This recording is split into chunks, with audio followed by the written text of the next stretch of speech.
Alright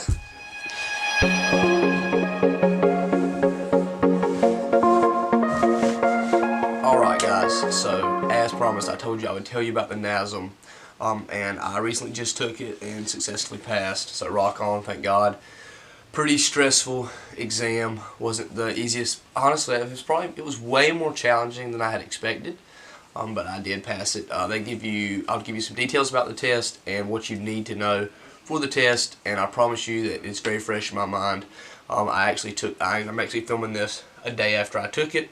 I have all my notes right here. We're taking it. My English is not very good, but I had the study guide that I used, and I'll tell you what to expect in the testing center, and things that you should really focus on. I'm not allowed to give you like question for question, and I can remember quite a few. I've always been a pretty good test taker, but what we're going to discuss is like the things that I know are going to be on that test. They're on every test that you ever take for the NASM, so these are things you need to know. I'll be periodically flipping the pages. I have them right here in front of me because I have the study guide. So, you need to know about the Golgi tendon organ. And if you know anything about the Golgi tendon organ, it helps lengthen muscles and release the tension. You get a lot of that from my fast release, which is like where you take the ball and you roll it or you roll yourself out. That's my fast release. So know the Golgi tendon organs. I know the muscle system, know your anatomy. Number one, know your anatomy, because they're going to be referencing muscles by their name. So you know gastrocnemius, bicep, pectoralis major, minor, like they're rhomboids, traps, upper traps, lower traps, thymus dorsi. They're not going to give you like the dumbed down version, or there's no images or no graphs. Excuse me. There's no images or no graphs, so you don't have to worry about that. But know the muscle systems and the anatomy of the body. Know like the difference between a tendon and a ligament. What a sarcomere does. Type 1 and type 2 muscles. You know the difference in there. You know type 1 is our slow twitch muscle. Type 2 is our fast twitch. Type 1, they're smaller in size, and they fatigue slower. So type 1s fatigue slower. Just remember this.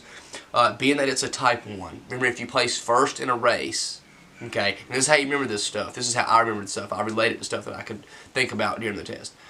If you place first in a race, that means you obviously didn't fatigue quickly, or you would have finished last because you wouldn't be able to run the full distance. So type 1s fatigue slowly, and number 1 runners don't fatigue, so they fatigue slower.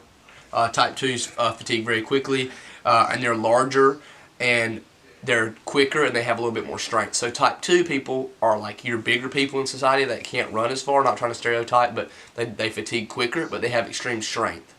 So they're bigger in size. So remember that. Type 2, big, maximal strength, fatigue very quickly. They're your 1MR guys. Type 1, finish first in a race, you fatigue slower.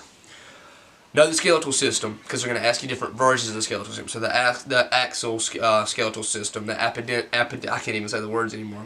Appendicular skeleton system, and know your joints too, your synovial joints, and what they do. Okay, so far we've got the Golgi tendon organs, joint receptors, muscle systems, tendons versus ligaments, sarcomeres, the difference between type 1 and type 2 muscles, the skeletal system, okay, appendicular system, and synovial joints. Know the difference in like a hinge joint versus a socket, versus and why. You should know that. So like a hinge joint would be your elbow, right? Hinge, it stops right here. Versus socket, your shoulder. You can roll it all the way around. It's like a ball that fits in a socket joint. So remember that. There's a small amount on the cardiorespiratory system, but they do ask you a little bit of heart anatomy, like if deoxygenated blood comes through this and goes through that. So know the system of the heart. And if you purchase and when you're studying for the NASM, you probably purchase the self-study. They're going to give you a quiz on the heart, so you'll just keep retaking that quiz. So you need to know the difference between arteries and veins, stroke volume versus cardiac output. So stroke volume being blood pumped with each contraction, and cardiac output being the volume of the blood. It's kind of confusing because stroke volume, you would think volume of blood, but like cardiac output is the combine of the blood and the heartbeat and everything within a minute. Stroke volume is just the blood pump with each contraction. VO2 max, guys, that's all over it. If you're a trainer, you should definitely know VO2 max, Rockport walk test, Davies test. You need to know all the tests, sharp skills test, lower extremity test, overhead squat assessment. Insane. It's all over the test. In fact, there's YouTube videos just on overhead squat assessment. So know your overhead squat assessment. Know know about biogenetics and epoch, elevation of metabolism after exercise. You're an epoch. Your metabolism is a little bit faster directly after exercise, which is what you want. Positions and movements, planes of motion. Major key to this test. Major key. So you need to know, superior, inferior, proximal, distal, frontal, anterior, contralateral, ipsilateral. You have to know all those. And I know, I was intimidated. That was one of the harder things for me, was the planes of motion. For some reason, I had a lot of issue with that. If you're studying for the test, you'll realize, there's a lot of questions, they'll be like, what's ipsilateral to this, proximal to that? Is this superior, inferior to this, or posterior to this? So you need to know, you really need to understand that. It's going to be on the test. It was the part that made me very nervous. Also know about pregnancy types of clients that you might encounter. So a pregnant client in their third trimester, what can they not do? What can they do and know that if they're in their third, nothing needs to be supine. You don't need to be laying down, anything like that. If they're doing squats, they don't need to be full range of motion squats. Questions like that. Know the diseases: obesity, diabetic, hypertensive, metabolic syndrome. That's the combination of all three. So know metabolic syndrome. What are the synergists and what do they do? So what are synergists and what do they do? Basically, I've gotten written down right here, synergist in chest press would be the anterior deltoid. So you need to know the synergist, which is just where the body is taking the least path of resistance, even though it might not be the correct path it needs to take. You need to know if you're tight in your gastrocnemius, what does that mean? In the overhead squat assessment, means that their feet are rotated out, right? So that's the things about the overhead squat assessment, the different checkpoints. Front side mechanic of sprint ankle should be dorsiflexed. Know that your 1 rep max is not the rep they fell on. It's whatever rep they rep for 3 to 5 when they fail. The next up from that should be their 1 rep max. Strength and level resistance for legs, multiplanar dumbbell step ups. You need to know all the types of exercises. They're very important as well. You need to know the appropriate number of exercises per body for the session if you're going for hypertrophy, if you're going for functionality, stuff like that, 2 to 4 reps for hypertrophy, or 2 to 4 sets for hypertrophy, the amount of rest periods in between that. They ask you questions like that, and as a trainer, that is stuff that you should know. You should know if a client comes in and says he wants to be a bodybuilder, how to adjust his workouts for bodybuilding. If a client comes in and says, I want to be a distance runner, you need to be able to design a cardiorespiratory workout for distance running. If you have a client come in and says, I just want to lose weight, you need to be able to design that. That's things that you should know. Now, there's a bunch of questions on overhead squat assessments, like if knees dive in, what should you stretch? Protein strands broken down, where?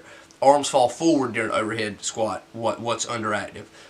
If you're on a low-carb diet, why is it that you lose weight so fast, Stuff like that you should know. Core exercise for a new client, something like stabilization. You need to know the phases of the OPT model.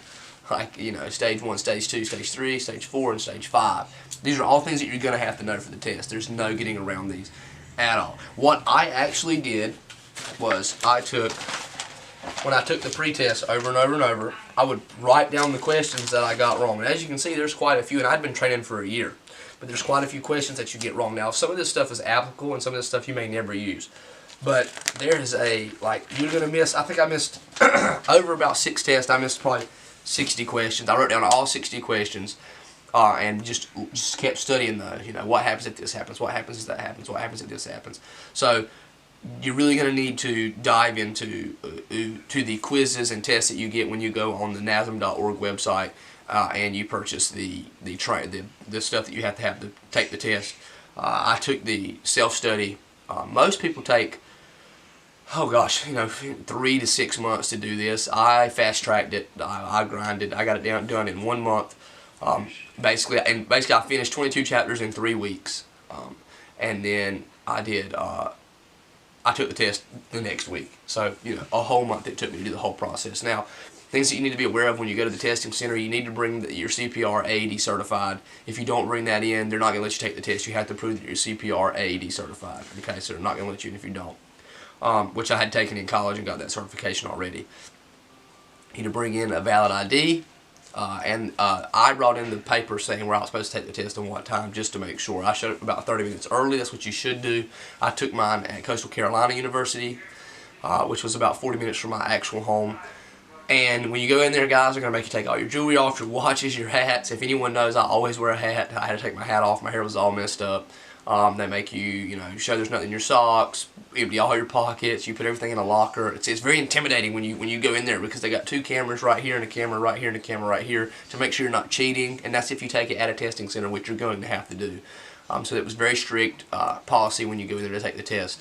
If you fail the test, it's like $210 to retake the test. Luckily, I passed the test the first time I took it, even though it actually has a high fail rate. But the reason it has a high fail rate is because people don't put in the time, or they take 6 months to do it. I don't advise you trying to learn something for 6 months, because if you learn chapter 1 in the first month, and you're on chapter 22 in the 4th month, you cannot remember what you learned in the first chapter. It's just not going to happen. Do the study guides. I know that seems like a common sense, but do the study guides. And guys, the stuff that you know you're going to be using, like I knew that I was going to be training at the beach, and training at the beach meant that I was going to be dealing with like people who wanted to look really good and lose a lot of weight. I really focused on that when I was taking the test and studying for the test anyway, just because I knew in general that was going to benefit me. I actually got the 7th edition book. I was kind of nervous. All the videos I've seen were on the 6th edition, so I'm going to be the first. I'm the first to release the 7th edition study guide on YouTube. I could not find one, so that's why I'm doing this, is for you guys. Mine will be the most updated NASM, that they have right now. This is the most raw footage you're going to get of this current NASM that they're taking and testing for. So other than that, guys, like I said, I'm going to go through it one more time just so you know. Alright, so other things that you should know that are super crucial and important, your blood pressures, systolic versus diastolic, top versus bottom, what the numbers should be. Cholesterol should be less than 200. Overweight BMI is 25 to 29. Obesity, 30 and up. Chronic disease increases at 25 on the BMI scale. Hip to waist ratio for women, 0.8 and 0.95 for men, increased risk for disease. And this is stuff that people overlook, like these small little facts, but that's the stuff you should know. You should know what the cholesterol level is, what an overweight BMI is, what an obese BMI is. That's stuff that you're going to have to know. You should know your performance assessments, Davies test, Shark skills test, left test, overhead squat assessment, and what happens with that. So like in my overhead squat assessment notes, I literally put like what happens when there's an excessive lean forward, what's overactive and what's underactive. Lower back arch, what's overactive and what's underactive. And they might not ask you a bunch of questions about that, but if they do, you're going to know it. And those are givens. Those are like formulas in math. You know those. There's no formulas on this test, by the way. You just have to know the resting heart rate is 220 minus the client's age. That gives you their resting, their maximum heart rate, not the resting heart rate. My apologies. Nutrient intake, protein, non-active versus active, carbs for active and non-active persons. What is a PAR-Q? That's crucial. That's the assessment questionnaire to find out if they're ready to work out or not. You should know what medications they're on in fitness assessment. YMCA 3-minute step test, a Rockport walk test. What is a resting metabolic rate, RMR? And I talked about the OPT model. Like I said, stabilization is stage 1, strength is stages 2 to 4, and power is stage 5. Know how the body breaks down protein, what amino acids do for the body, what sugar does for the body, glycogen, what water does for the body. And I just want, if you have any questions, that's the majority of the test. I literally went through it: force velocity curve, plantar flexion versus dorsiflexion, and joint motion. I could sit here and read you the whole book. I'm not going to do that. I've highlighted the most crucial things. Okay, there's 120 questions. All you have to do is get 70 right. I don't know if y'all realize that there's 20 experimental questions. 70. You can miss 50 questions. You can literally miss 50 questions and pass this test. That's a lot of questions to miss. I wouldn't go in thinking, I got plenty to miss, because it's not going to be as easy as you think. But make sure that you pass the test the first time around, because it's going to dampen your mood. You're going to have to retake the test. You need to study. Make sure the first time is the only time. You have to get recertified every 2 years or take 2 continuing education classes, but don't worry about that stuff. Once you've passed it, the biggest milestone's out, then it's time to go get a job, to go apply. I literally got hired the day that I took the test at 2 different places. I brought in my college degree, my resume, and everything. I had everything planned out, which brings me to my last point. Plan everything out ahead of time. Research your gyms. Look who owns them.